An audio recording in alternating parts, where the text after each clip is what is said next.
आहे तर एकूण लांबी आहे 1450 किलोमीटर।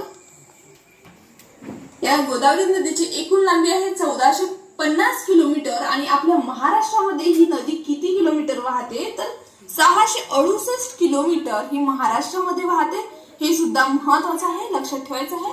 एकूण लांबी 1450 किलोमीटर आणि आपल्या महाराष्ट्रामध्ये 668 किलोमीटर ही गोदावरी नदी वाहते आणि हिचा उगम त्र्यंबकेश्वर नाशिक जिल्ह्यामध्ये महाराष्ट्रात होतो।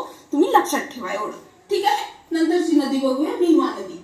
बघा तर भीमा नदी 14 क्रमांकाची आहे। ते भीमा नदीचा उगम कुठे होतो नेमका तर भीमाशंकर पुणे जे महाराष्ट्रामध्ये आहे तर इथे या नदीचा हे सह्याद्री पर्वतात भीमाशंकर आहे तर सह्याद्री पर्वतातील भीमाशंकर इथे या भीमा नदीचा उगम पावतो आणि हे पुण्यामध्ये आहे आणि महाराष्ट्र हे सुद्धा तुम्ही लक्षात ठेवायचं आहे।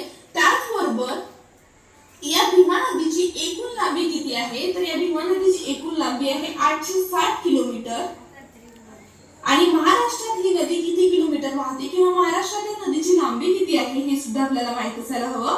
तर 451 किलोमीटर ही जी नदी आहे ही महाराष्ट्रात वाहते, ठीक आहे। महत्त्वाची